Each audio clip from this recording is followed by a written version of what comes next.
Okay, so let's start the session. So, hey everyone, welcome to Developer Spotlight session. So, let me just introduce you about what GeekRoom is and what Developer Spotlight is. So, GeekRoom is a widespread coding community with over 25,000 active coders nationwide. And the main objective is to create a transparent community where sharing of ideas and helping other people.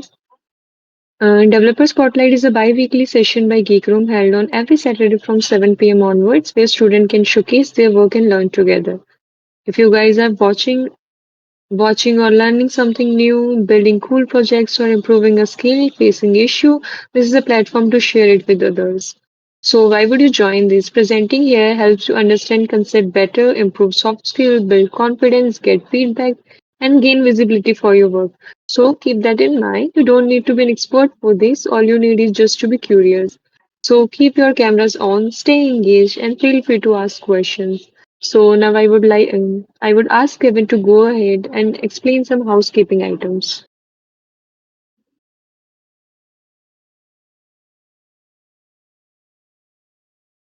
Yeah, just a second.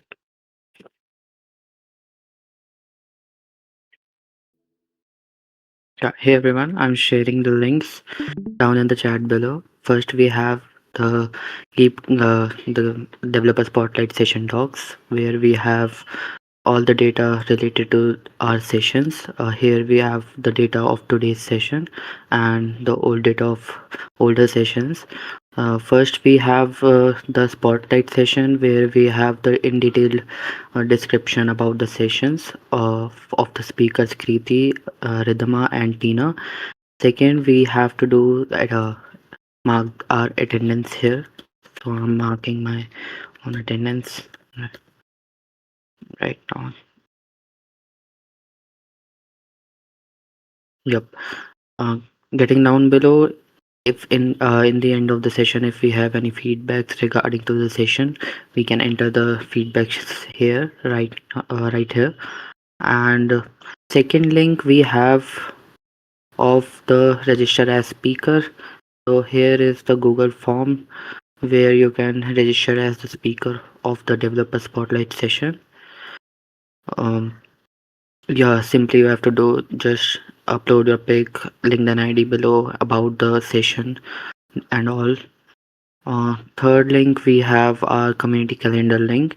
Here we have our community calendar um, link down in the chat. If you click on the link, you will be subscribed to our calendar where you have uh, where you have listed all the events of the geek room and be notified all the time about our events. And lastly, we have the link of our YouTube channel where every recording will be posted there. Yep. Thanks, Kevin, to explaining all the tasks that have to be done. So with that, let's begin today's developer spotlight session. So the link is shared in the chat, like your attendance, all the presenters at spotlight topics, and you can share feedback if you have any. And if you have any question, we will be there to answer. You can drop in the chat or unmute you whenever you want. So today we have got some really interesting topics, very diverse topic, I would say. It's about digital marketing, UI, UX, cybersecurity. It's like no coding subject this time. So it's going to be great mix of creativity, technology, and real world awareness. So there is something valuable for everyone. So let's get started and jump into our first spotlight session. So all right. First session will be about introduction to UI UX, and this session is by someone we already know through their work, and it's Tina, the beautiful poster you have seen from Geek Room. Most of us were designed by her. She is honestly one of the best designer in our community, and when it's come to design sense and creativity, she knows her game. So she will be understand Oh, sorry. She will be giving the session about UI UX actually mean not just in theory and how good design make app and website looks better and feels smoother to use. Over to you, Tina. You can start. Thank you, Suhani, for the great introduction.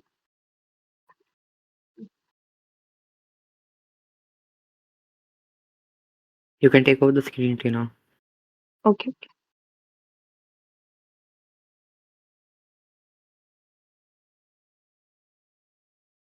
Is it visible? Yeah. Okay. So, good evening, everyone. I'm Tina Kachru, and today I'm going to present on the topic Introduction to UI and UX. So, before starting, have you ever wondered why some apps feel so easy and smooth to use? And why do you instantly understand how to use certain websites without any instructions? So, the answer lies in UI UX design. UI and UX. UI means user interface, and UX is user experience. Together decides how a digital product will look like, how it is going to behave and feel for the user. A very well structured and designed product will create comfort, and whereas a poorly designed one will create frustration and confusion only. So, before starting to the introduction, I guess, what is UI, UN, and UX, and what is their difference? So, UI means user interface, and UX means user experience. UI is just focused on the appearance of a product, like the colors, the button, the font, and the layout, like how appealing and visually attracted an app or a website is. Whereas UX is all about the experience of a user. It focuses on the overall experience, how the user is interact with the product, and how smooth the interaction is being felt. UI is just a visually attractive thing, and UX is that how easy and comfortable it is to use. In simple words, if I explain you, is that UI is how it looks, and user experience is how it is gonna work. Both are equally important for a good UI and UX. So this is an example of a good UI, but not that good UX. Like the mug you are seeing, you is very creative, attractive with good color, but whereas it comes to the experience, is not that good. We can understand that sometimes a product may look very attractive and very creative, but still very confusing. An app might have beautiful colors or modern design, but if the navigation is complicated or users cannot find important button easily, then the UX is poor. This is another example. Like in the first one, you can see that the first one is very cluttered screen, and too many elements are there in just one screen. You have to just continuously zoom in and zoom out to just read a simple article, and the user flow is very confusing, I would say. Whereas in the second one, you can see the image, the heading, and the tabs. The layout is very clear. Navigation is very easy in the second one. So this is the user experience. Here it is very easy, and in the first one you can see it is very cluttered and very confusing. These are some principles of a good UX.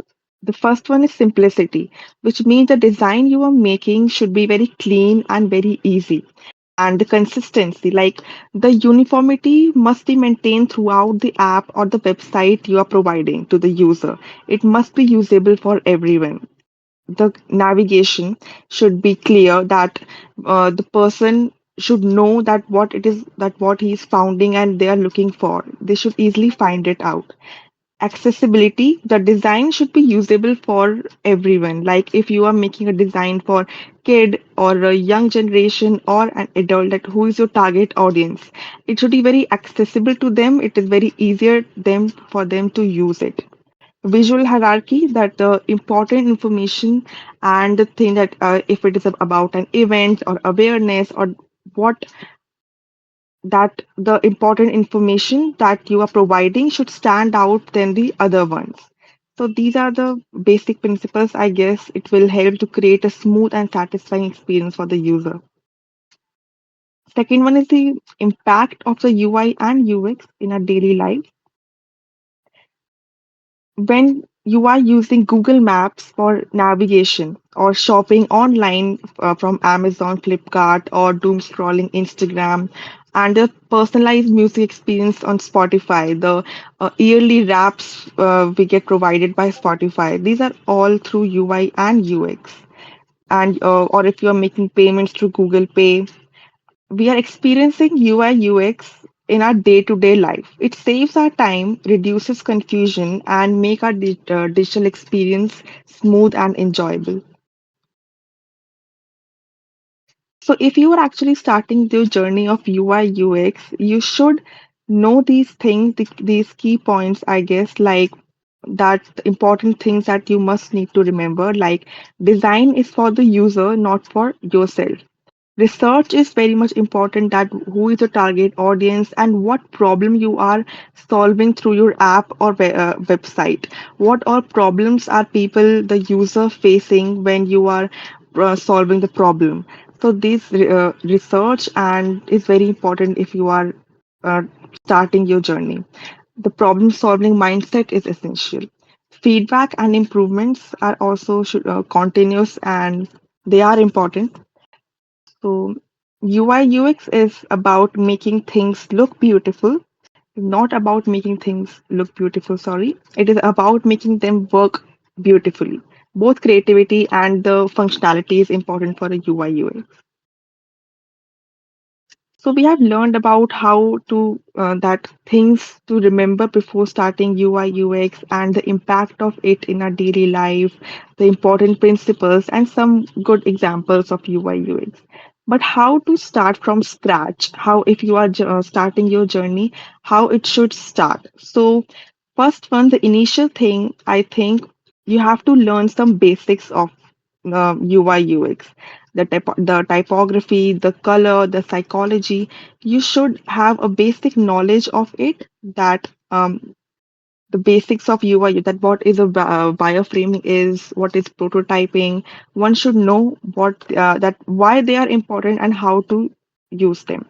The second one is the learning the design tools. You can start any, like you have Figma, you have Adobe, and like many free and paid both platforms where you can start and practice by redesigning the apps or website that has already been made, and how you can solve the problem to them.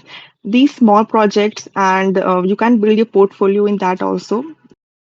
And UI UX is, I think, is a skill that will improve will with practice and experience. You need small projects. You have to practice them daily. You have to redesign apps. You have to understand your target audience, the psychology, the typography, the font, the color for a good UI UX. So with this, I think I end my developer spotlight session, and at the end, I would just say that a product that looks good will attract users, and a product that will work smoothly will retain your users.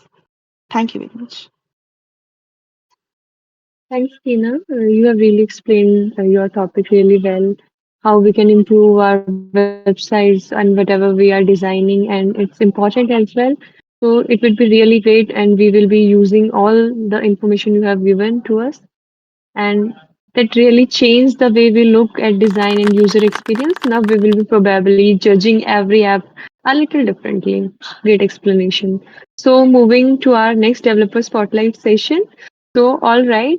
Um, so our next developer spotlight session is digital marketing is by Ridhima Arora, third year BCA student, my fellow classmate, and also the vice president of Kasidar Literary Society. Now you might be thinking literary society and digital marketing, that's an interesting combo, but that's why make it even more interesting. From words to branding, online presence, everything connects. And I know she is genuinely very interesting in digital marketing. So we are really looking forward to the insight she about to share. So Ridhima, stage is yours. Thank you, Suhani, for the introduction. Okay, is my camera visible? I don't think so. It's working right now.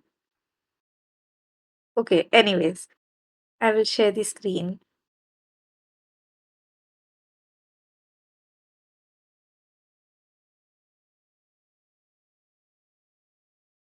Is it visible?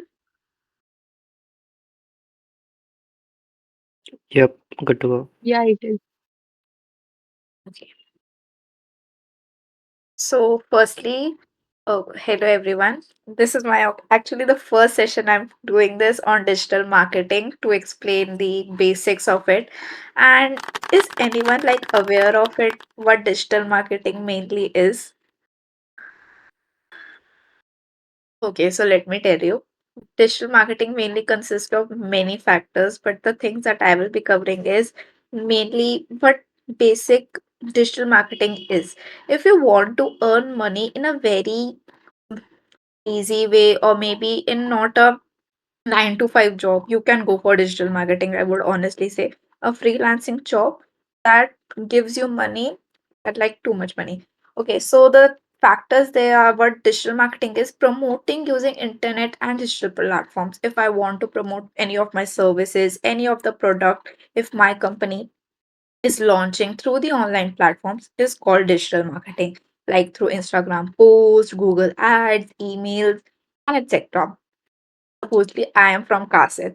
I'm working for Kasid and I want to promote my open mic competition on Instagram. So what I'm doing is digital marketing. It is called digital marketing. The ads that you see while doom scrolling is kind of digital marketing only. You don't know where it is the playing role in your life, but everything you see it's only purely marketing.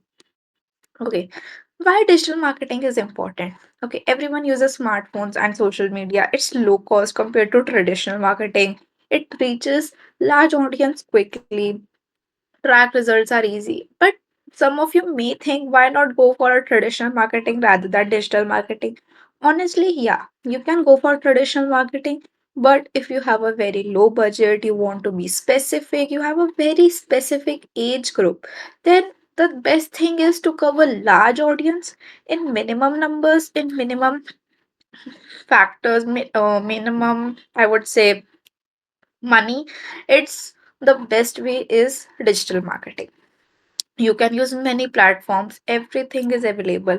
Instagram is available, Facebook, LinkedIn, email marketing, and many other factors that gives us huge reach. Honestly, these are the god gifted platforms for the business owners. Types of digital marketing. Okay, the main marketing that we see in our day-to-day life is social media marketing that consists of Instagram, LinkedIn, Facebook, and any other social media platform that you use. SEO. SEO is basically search engine optimization. The keywords that we search on Google. Suppose if I want to search for shoes and blue shoes, pink shoes, anything, that are special keywords that are indicating what I want to search for. That makes a specific keyword for the Google to identify what I am searching for. It makes the results easy, and based on that ranking, we see the results listed by the Google. That is search engine optimization. Okay, that's also a type of digital marketing only.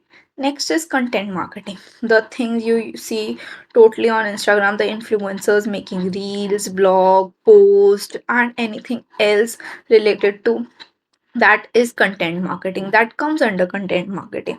Okay, next is email marketing. The things that promotions you see on your email inbox is basically email marketing. You don't know but you are getting attracted. Suppose Swiggy is doing a session, or mainly a Zomato, they are both doing email marketing very frequently. Like भूख लग रही है, मतलब चटपटे lines I would say they use to gather the attention of the audience. It is email marketing. Many tools are there, and mainly you will see that how we can use those tools also in future. But the basics I will be covering is how it is done and what you can do if you want to. Okay, paid ads like Google ads, Instagram ads, that Instagram ads and Facebook ads have another name also called meta ads. We use meta ads and Google ads for the promotion. It's like a paid promotion. One thing is an organic marketing, another thing is paid marketing. Organic marketing consists of we are not using money. The customers are getting attracted by their own. We are not doing any paid promotion, we are not doing anything else. But in meta ads or paid ads or Google ads, What we are doing is we are investing a certain amount of money to the holder, and based on that the results are shown by creating different campaigns and sessions, etc. Okay, the major platforms that are based on digital marketing are Instagram, okay, LinkedIn, YouTube, Google. These are the largest platforms that we will see, and based on that, we in day to day life, I guess many girls and boys also have seen. You guys must have seen many brands like Oila that was recently very famous on Instagram, and they did a major social media marketing that played a major role in their business, and that was a very good start for them, and that gave a very good boom to that business. It was a really very small business. Now it's working in a very good condition. That is on the base of Instagram. LinkedIn, we see many small business owners promoting their business through LinkedIn. Professional promotion, basically, we see it. If you are quite often active on LinkedIn, you may have seen it. YouTube video marketing, content creators do paid marketing on that YouTube by doing paid sponsorships and all that. That are the major platforms.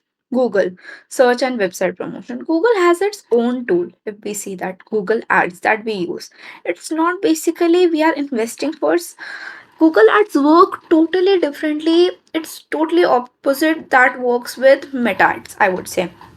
Meta Ads gives you very less results as compared to Google Ads. Google Ads, it's very specific.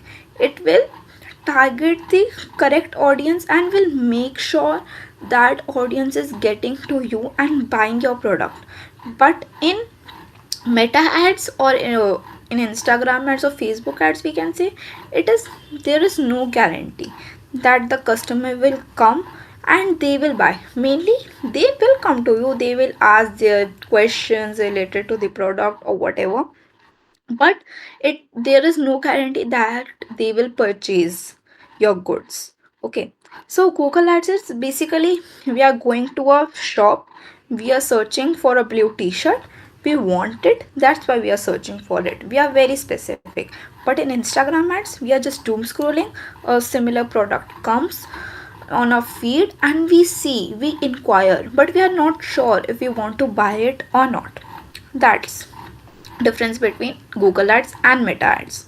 Okay, what are Meta Ads? As basically, that as I said, is ads run on Instagram and Facebook are Meta Ads. It is used to promote posts, event pages. It helps reach targeted audience. Basically, on Meta Ads, what we can do is apply various filters like location, age group, gender, and what people are working in, which profession, I would say. Many other else factors are also there that help us to target a specific audience. If my product is of makeup, the target audience I am having is of 18 to 25 years mainly. And with that, I want to go that product in that people's field who are under that age group, not on with below 18 or above 25. If I'm targeting a particular audience, okay. And the second is uh, gender. If I want to promote my products to female and not male, okay, so I'm applying that filter also on Meta Ads. Next is the location, to which area I can deliver my product. That's the most important thing. Because if I'm sitting in Delhi and the order is placed from outside India, that creates a problem for the small business owners also. Okay, so that's why filters are important. And Meta Ads basically run different type of campaigns. It's not only one campaign. It's like engagement campaign, comments campaign, likes, views, very specific targets are there, and based on the money we invest in, we get the results. Okay, example, if I'm running a ad for cassette poetry event, just like I said, if I want to promote my open mic event, mainly I'm using a Meta Ad app to go into your feed and influence you that yeah, I'm organizing this feed Basically, what am I doing is, in your mind, is brainwashing you. It's like I'm creating an image in your mind that yeah, I exist, Kasit exists. This is a basic example. Okay, like just like that, creating event poster, running Instagram and do ads using meta ads, targeted audiences. Just like I said, it's 18 to 25. More reach equals to more registrations. Important term is, what matters in digital marketing is reach, number of people who saw post, engagement, like how much likes am I getting, how much comments am I getting, how much shares, followers. The audience size plays a various major role, because few people think this is a fraud or something else. Conversion, people who register. Basically, in terms of business, I would say conversion means people who are buying my product. Okay, if my reach is 10,000 but my conversion rate is not even 10%, that will be a problem, because I need to identify where the loophole is. I need to rectify my mistakes and make it look like, yeah, reach is also there and conversion rate is also good, because the amount I'm investing in that meta ads app or the paid promotion app, if I'm not even getting 50% of that, then what is, like, there is no pro, I would say there is no solution to it, right? I guess I'm just wasting my money in that platform. Then I need to switch to another thing, or maybe a better solution that can save my money also, my time also, and give me more specific results also. Okay, so how Kasit can use digital marketing? Like a very common example I'm using, as because I am related to Kasit. Creating poster using Canva, then I'm posting reels and stories on Instagram. Okay, and running meta ads for the events, sharing Google form for registration, promoting achievements and events. Basically, if I take the example of GeekRoom only, GeekRoom is hosting an event related to hackathons, and they are creating a poster, they are posting reels, they are promoting it through very, on a very large platform. They want a very large number of registrations, so they are not only limited to the organic marketing, they are taking the help of meta ads, they are doing paid marketing also, paid promotion, so that the number of registrations they are getting can at least give them some benefit. What they will be targeting will be a specific age group. Suppose they are targeting the age group between 18 to 23 years, the current college students, that will make a more specific result. The people who are interested in tech rather than some other field, so that the people who are getting to see the promotion, it's like valuable for us also and for them also. Sharing Google form for registrations, what will be the next process? It basically means that if I am seeing that ad, it doesn't stop there. The main question arises after that. The Google form they are getting, are they registrating for that event? The promotion the Geek Room is doing, is that even worth it or not? Okay, now if you have done this, like, agar, if you know what digital marketing mainly consists of basic, and if you are interested, there are various career options in that, like social media manager, digital marketer, content creator, meta ad specialist, freelancer, and honestly, these are currently a boom to the industry, as the industry is growing slowly and gradually. Not slowly and gradually, it is growing very rapidly, because people are taking the help of social media to promote their businesses. Okay, so with the help of that, career opportunities are increasing for freelancers majorly, meta ad specialist, content creator, digital marketing, social media manager. And how can you we improve our skills based on that is working or taking projects, doing courses, but specifically having practical and professional knowledge is very much important. If you are only limited to the certificates and dependent on that, sorry to say, there is no career opportunity in front of you in this field. But if you are having a practical exposure, professional experience doesn't mean you need to have an experience of 6 months, 1 year. Basically, a 1 month experience also teaches you a lot in this field. And you need to try it on your own also. The money Basically, you can also, if someone over here is having a public Instagram account, just do one thing: take your one video and try to boost that boost, okay, through social media marketing. And don't invest that much money, but try to invest max to max 100 rupees for a 2 day campaign, basically, or create a very basic campaign, that is engagement campaign. You will see the difference. And if you will get to know in that field, like, if you are gathering that interest, you will get to know more diverse areas of this digital marketing, because it is not limited to only these 5 to 6 factors.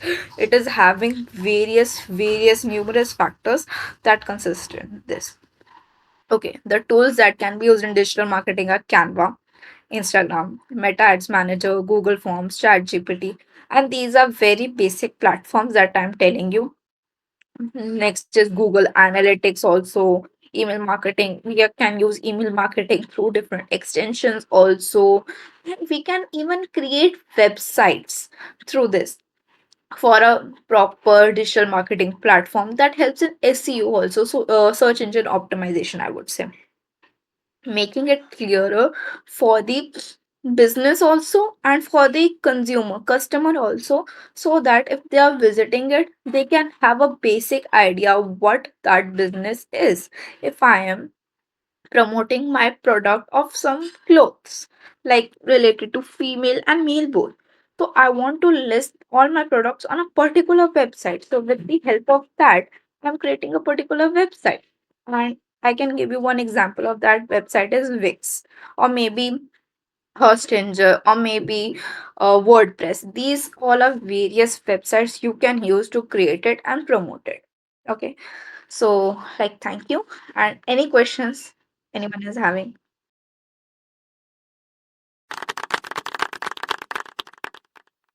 So I Loved guess your our session. session, Ridhima. It Thank was you. really insightful and practical session. And I think you have explained all the topic that everyone need to know to start digital marketing of their business or the website they are using. And you are covered all the topics they can use to digitalize their businesses, and I think everything. So if you want any further information or any kind of support, so you can contact to Ridhima. So let's move to our next session. So and now for our final topic of the day is cybersecurity in daily life. As we know, we are moving to our final topic of the day, cybersecurity. And in today's digital world, we are constantly online using social media, banking apps, email, cloud storage, and staying secure isn't optional. So it's essential nowadays because we are most of the time we are using digital world. So this session will help you understand simple yet powerful ways to protect yourself, or but basically cyber security means and how can you protect yourself with the cyber crimes and dealing with them.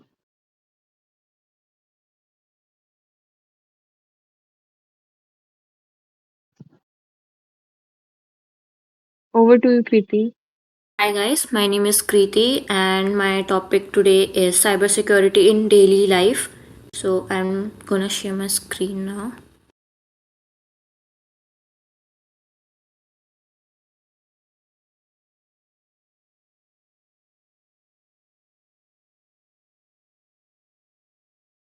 Is it visible right now? Are you able to see my PPT? Yeah, Kriti, it's visible. Okay. Go ahead. So imagine waking up with your bank account gone, your Instagram account hacked, and your personal photos leaked. That's scary, right? It's not a movie, but it's an everyday cyber crime. So that is why the cybersecurity exists. So what cybersecurity is?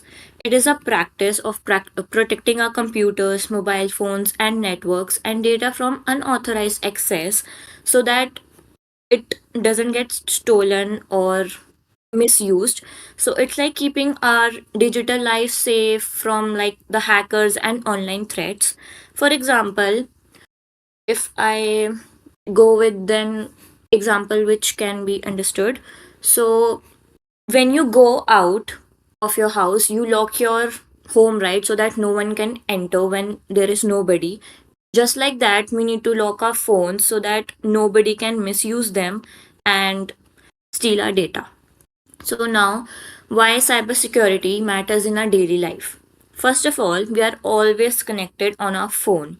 So cybersecurity helps in like decreasing the cyber risk because we are always on our phones, social media, online platforms, such as we are always make such as Instagram and anything. We are always making online payments nowadays, and also there are many digital platforms in which people are and they share their personal information. So it increases our exposure to the cyber risks. Next is it keeps our personal data safe.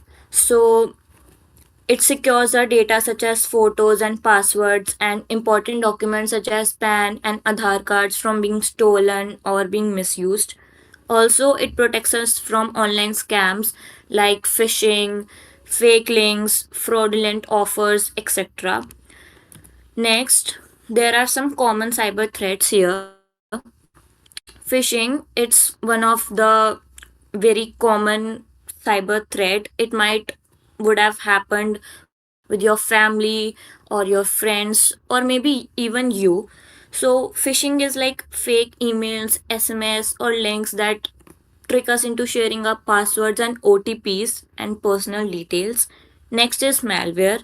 It's a harmful software. It can be a virus or a spyware that damages our device and maybe steal our data. Next is ransomware. It locks our files and systems and then demand money to unlock them.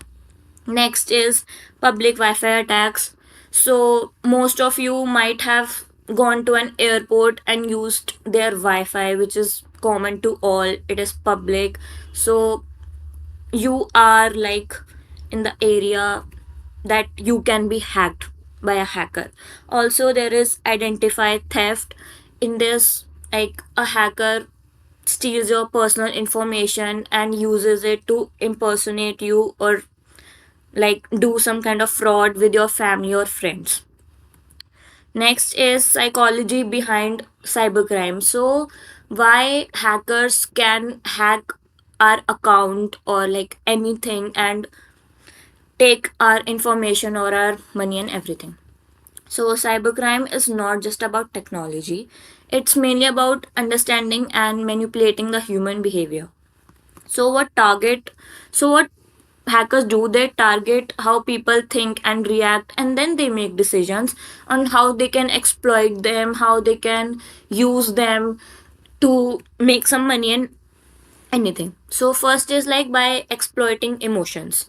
So they trigger our strong emotions to make us act quickly. Like you might have seen, there was a cyber crime going on that a police officer would call a family member that your child is arrested, you need to come and give us money so that they can be released. So like people do fear and they just give you money. Next is creating pressure. So they send you messages to push you to act fast, and also there is no time to think or verify that if they are real or not. Next is to build a fake trust. They pretend to be bank officials from your very own bank in which you have kept your money or anything, and also they pretend to be your friend or your company and exploit you. Next is human curiosity. Like you might have seen on Truecaller that check who viewed your profile, etc. So there is a curiosity that um, a hacker might have used to just hack your account. So hacker do depend on these daily habits. Like hacker don't just hack devices, they hack human psychology. Next is to how to identify a scam. First is to check the URL carefully, meaning like always verify the official domain name. Look for some spelling mistakes and extra words or anything. Also verify the identity. Don't just trust anyone instantly, like hi, I'm your bank manager, or I am your friend, send money urgently. Always do call them and confirm them from any other resource. Also, like screen sharing full access. So it might have happened with you, it did happen with me. I shared my um, screen with a person. I had to do some work.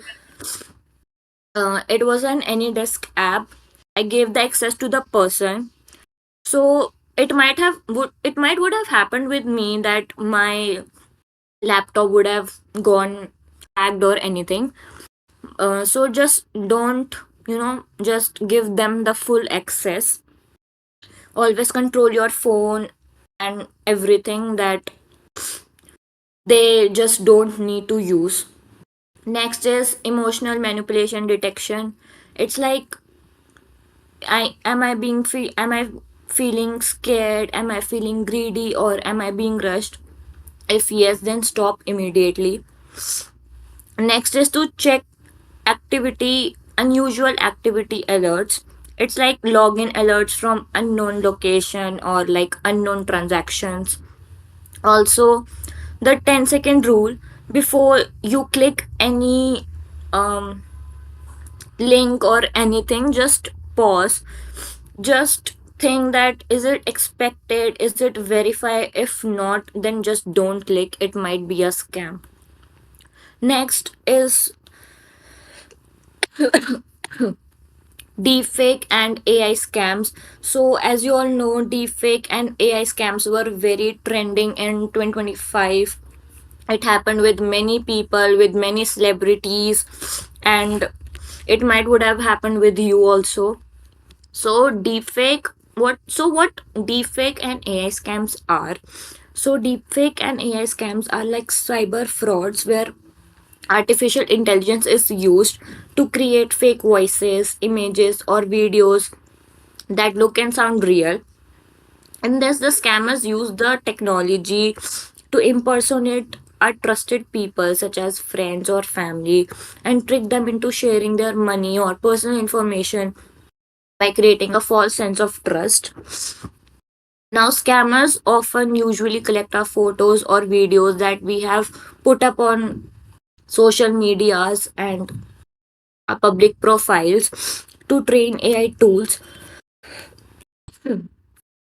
Next is these scams heavily rely on emotional manipulation such as fear, urgency, or trust rather than technical hacking. Unlike traditional scams, AI based scams and frauds are mm, not very obvious to spot, like spelling mistakes or like fake looking messages. They look very real. Next is voice call or video calls made through platforms like WhatsApp or Google Meet can be used to appear authentic. Also, the rapid growth of the AI technology has made such scam very cheaper, faster, and harder to detect, increasing the need of awareness and verification. So, hacking. So, what hacking is that your webcam gets hacked when attackers secretly take control of a device's camera using malware or unsafe links, often without the user noticing. So the hackers can watch, record, or capture images, which puts personal privacy at risk and can even lead to blackmail or misuse of content. This usually occurs due to weak security settings, outdated software, or installing untrusted applications, making basic safety habits essential to prevent such attacks. So, to prevent this, All you can do is to just not install any untrusted applications, and always just make sure that it is from a verified source, or how many people have used it. Also, to always update your software regularly and keep your security settings high and check them all the time. So India focus cyber reality. So first of all, rapid India growth. So India is one of the fastest growing digital countries with widespread use of UPI payments, mobile banking, online shopping. So more digital usage leads to more cyber risks. So most common cyber frauds in India are UPI and OTP fraud. So the scammer tricks the users into sharing their OTP or approving payment request. Also very common is fake customer calls, that these fraud pretend to be bank or support staff and ask for like sensitive details, like what is your CV number, what is your OTP, give us your OTP, we can just solve your problems. It has happened with many people around me also. So also KYC update scams, it is happening a lot lately. Like it's like update your KYC or your account will be blocked. They also do say that we will update your KYC, just share us your OTP and then your account gets hacked. So don't do that. Next are why people fall victim. So first of all, there is lot of lack of awareness. Um Mostly in the older generation, they don't know what is happening. They just trust every official looking messages, and then their whole savings or everything, every personal information is gone. Also, there is a panic or urgency seen why people fall victim for them. Also, the safety rules for India that are being shared every, not every time, but you might have listened to it when you did call somebody, that never share your OTP pin or CVV, or don't trust unknown calls and messages and official website. So um the government is like helping the people to know that we are not doing this. If you do get this, just don't uh, click on the link and everything. So if you get scammed, you can call on 1930. It's a cyber fraud helpline number. So now freebies are not freebies, they are hidden danger. So nothing is truly free on the internet, there is always a hidden cost. So as I mentioned earlier, like there is free Wi-Fi on the airport, which makes us more exposed to the hacking. So freebies on the internet often come with hidden risks, as what to be appear free may actually contain malware or scams. So what these hackers do is that they take advantage of human attraction and curiosity to trap users through things like free Wi-Fi, which can expose personal data, cracked apps that may install virus or spyware, public charging for ports that can lead to data theft, and fake giveaways that ask for money or personal information. So people do fall for these scams because of their greed, maybe curiosity, or like just maybe lack of awareness. So to stay safe, it is important that we avoid using unknown Wi-Fi or sensitive activities, download apps only from trusted sources, avoid unknown USB or charging ports, and always verify offers before trusting them. So in reality, nothing is truly free on the internet. There is always a hidden cost. So here are some simple safety practices that one can practice to avoid being hacked or being scammed. So first of all, use strong passwords. So first of all, create a password with letters, numbers, and symbols, and avoid using the same password everywhere, because if the scammer can identify your password, if they can crack through your password, they might go on to your maybe next account or any other app and hack it also. So don't do that.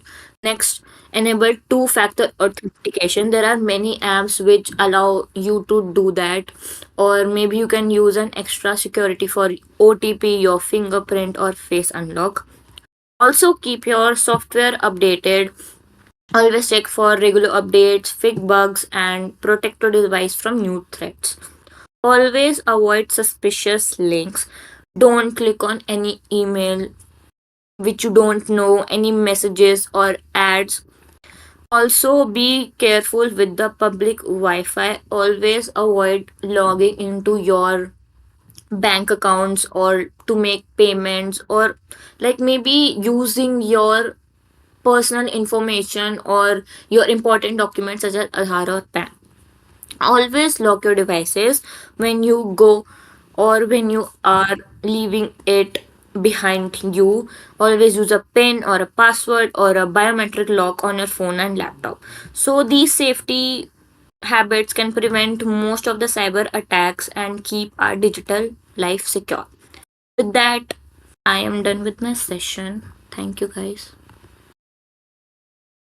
Thank you, Preeti, for sharing such insightful knowledge. And I think it's really high time everyone should understand the awareness required for the cybersecurity. In daily life, we almost use all the social medias, mailing, and various tools, and get trapped emotionally, as Kriti shared. And she also shared how we can protect ourselves to be trapped over there. So it's really very important to get aware and use all the tips and tricks that everyone need to understand that is required. So thank you, Kriti, for your session.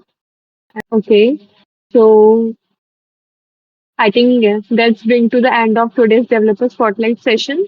Big thanks to all the presenter for sharing their learning, and to everyone who joined and made this session interactive. So quick shout out to all the presenters. I think a huge round of applause for all of them. And if you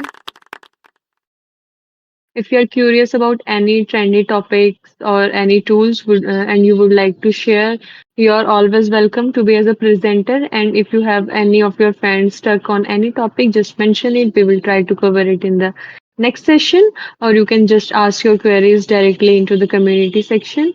So, thank you for attending the sessions and have a great weekend, guys.